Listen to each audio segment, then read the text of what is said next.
दिल्ली के चांदनी चौक में 10 नवंबर को जो ब्लास्ट हुआ उसमें कई डॉक्टर्स निकलकर सामने आए। Doctor Umar, doctor Muzammil, doctor Shaheen और ऐसे कई और डॉक्टर जिनके जो तार हैं वो कहीं ना कहीं पाकिस्तान में बैठे आतंकी संगठन जैश ए मोहम्मद से भी जुड़ते हुए नजर आ रहे हैं। हालांकि एनआईए इसमें ताबड़तोड़ तरीके से जांच कर रही है, सुरक्षाकर्मी लगातार इसमें जांच में जुटे हुए हैं। लेकिन अब कहीं ना कहीं हमारे देश में ऐसे डॉक्टर या फिर कहें जो आतंकी थे, क्योंकि उमर का भी आज एक वीडियो सामने आया, उनको बचाने की जो कोशिश है, जो होड़ हर बार होती है, हर एक आतंकी हमले के बाद कोशिश की जाती है। जैसे आपको याद होगा बाटला हाउस में जब पुलिसकर्मियों ने आतंकियों का एनकाउंटर किया तो उसके बाद कांग्रेस के कई जो लोग वो सामने आए और उन्होंने कहा कि वो जो लड़के थे वो सही लड़के थे, उनका आतंक से कोई कनेक्शन नहीं था, उनका एनकाउंटर किया गया, तमाम ऐसी बहुत सारी बातें जो है वो की गई। इस बार भी कुछ ऐसा ही हो रहा है। किस किसने क्या कुछ कहा है समझ लेंगे। पल्लवी मेरे साथ मौजूद है। पल्लवी, क्या कुछ चल रहा है? क्योंकि वो लड़कों को जो बातें चल रही हैं, क्या उन्हें बचाने की कोशिश की जा रही है? कहा जा रहा है कि भटके हुए युवा हैं, जो ठीक जम्मू कश्मीर में किया जाता है, पत्थरबाजों को लेकर जो टर्म यूज किया गया कि भटके हुए युवा हैं, तो वो कैसे भटक गए, क्यों उनका ब्रेन वॉश हो रहा है? और एक जो व्यक्ति जो पढ़ लिख कर डॉक्टर बनता है, एक फर्राटेदार इंग्लिश बोल सकता है, समझता है, लोगों की भावनाओं को समझ सकता है, और जो उसका पेशा था वो यही था ना कि पेशेंट्स की भावनाओं को समझे, उनको उनके दर्द को समझे। आज उन्हीं को मारने के लिए वो उतारू हो रहा है, फिदाइन बनने के लिए जो है वो राजी हो गया। ऐसा क्यों हुआ और अब उनके बचाव में क्या कुछ चल रहा है? बिल्कुल चेतन, आपने सही कहा क्योंकि जिस पार्टी का जिक्र आपने किया है, कांग्रेस पार्टी, एक बार फिर से उसी पार्टी के नेता जो हैं वो सामने आए हैं। वो बचाव करते हुए मोहम्मद नबी, यानी कि उमर मोहम्मद नबी, जो मास्टरमाइंड था इस ब्लास्ट में, उसका बचाव करते हुए इमरान मसूद जो है वो नज़र आए हैं। वो बचाव करते हुए कह रहे हैं कि अ, वो जो है वो रास्ते से भटका हुआ युवक है। इसके अलावा उन्होंने सरकार पर भी गंभीर आरोप लगाते हुए कहा कि अल फलाह यूनिवर्सिटी जैसे अल्पसंख्यक शिक्षण संस्थानों को जानबूझकर नष्ट करने की कोशिश की जा रही है। यानी कि एक तो वो उस उमर मोहम्मद जो है उसका तो बचाव कर ही रहे हैं, और जिस यूनिवर्सिटी का जो ज़िक्र है इस पूरे हरकत, ये कायराना हरकत में जो हुआ है, ये जो मास्टर माइंड जिसको कहते हैं, उसके साथ ये जुड़ा हुआ, ये अल फलाह यूनिवर्सिटी का जो ज़िक्र बार-बार हम कर रहे हैं, उसका भी ये बचाव करते हुए नज़र आए।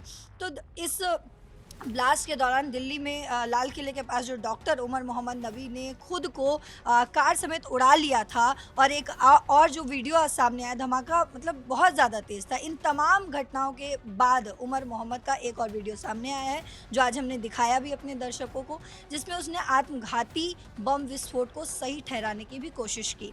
तो कांग्रेस सांसद इमरान मसूद ने अपनी प्रतिक्रिया दी है इस पर। उन्होंने, उनका जो वीडियो सामने आया, उन्होंने जो कहा है वो कट टू कट में बता देते। उन्होंने कहा कि उससे मैं सहमत नहीं हूँ। ये जो कहा जा रहा है कि उसने फिदाइन हमले को जस्टिफाई किया, खुदकुशी की भी सूरत में इस्लाम में काबिल ए कबूल नहीं है, हराम है। आप मासूम लोगों को मार रहे हो, ये इस्लाम नहीं सिखाता। ये भटके हुए लोग हैं और इनसे इस्लाम की तस्वीर पेश नहीं होती, ना ही ये इस्लाम का रास्ता है। तो कांग्रेस सांसद के बयान के बाद जो है लगातार सियासी घमासान भी छिड़ गया है। भाजपा ने उनके बयान को आतंकवाद का संरक्षण देने वाला बयान बताया, और साथ ही इमरान मसूद के बयान को लेकर भी सोशल मीडिया पर उनकी आलोचना भी हो रही है। और जो मसूद की तरफ से जो टिप्पणी की गई, उस पर भी भाजपा के राष्ट्रीय प्रवक्ता हैं शहजाद पूनावाला, उन्होंने भी आलोचना की है। उन्होंने क्या कुछ कहा है वो भी बताते हैं आपको। पूनावाला ने कहा कि एक वीडियो में दिल्ली विस्फोट का मास्टरमाइंड आत्मघाती बम विस्फोट को सही ठहरा रहा है।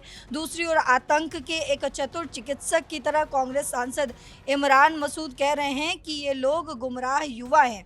एक पूरा परिस्थितिकरण तंत्र राष्ट्रीय नीति पर वोट बैंक नीति को प्राथमिकता दे रहा है। उन्होंने इस पर आगे कहा कि जब से ये आतंकवादी हमला हुआ है, तब से विपक्ष के कई नेता आतंकवादियों का बचाव करने में जुट गए हैं, चाहे वो महबूबा मुफ्ती हो, हुसैन दलवई हो, अबू आज़मी हो, इमरान मसूद हो या अनुमा आचार्य हो। ऐसा लगता है कि तुष्टीकरण के नाम पर आतंकवादी बचाओ गैंग एक बार फिर सक्रिय हो गया है। ये कोई नई बात नहीं है, ये उनकी पुरानी रणनीति बन गई है। कांग्रेस का हाथ हमेशा आतंकवादियों के साथ है, इंडी गठबंधन का हाथ हमेशा आतंकवादियों के साथ है। हम आज इसका सबूत देख रहे हैं।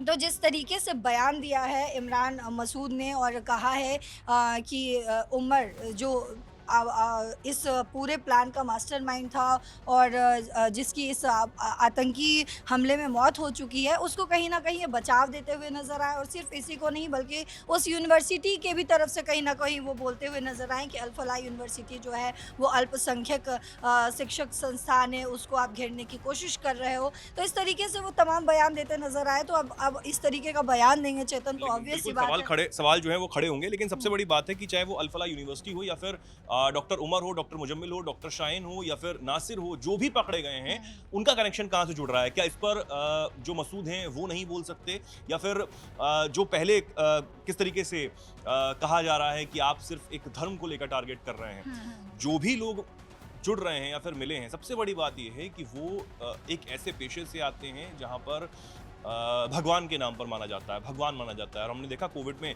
किस तरीके से डॉक्टरों को भगवान माना गया, उनको कहीं ना कहीं सम्मान जो है वो दिया गया। प्रधानमंत्री ने भी यही कहा कि सम्मान जो है वो डॉक्टर को होना चाहिए, कोरोना वॉरियर्स का होना चाहिए। बहुत बेहतरीन काम उन लोगों ने किया। लेकिन अल फलाह यूनिवर्सिटी से जब एक एक चीज़ें करके निकलकर सामने आई, और उसके बाद सबसे बड़ी बात ये कि जिस यूनिवर्सिटी का बचाव करने की कोशिश की जा रही है, सब तार वहीं से क्यों जुड़ रहे हैं? अल फलाह यूनिवर्सिटी में और क्या कुछ है? ये अब अगला सवाल जो है वो बना हुआ है। हालांकि इन सबके बीच जो इस तरीके के बयान आते हैं, इस पर आप क्या राय रखते हैं, क्या कुछ सोचते हैं? कमेंट सेक्शन में लिखिए। जुड़े रहिए, देखते रहिए। धन्यवाद।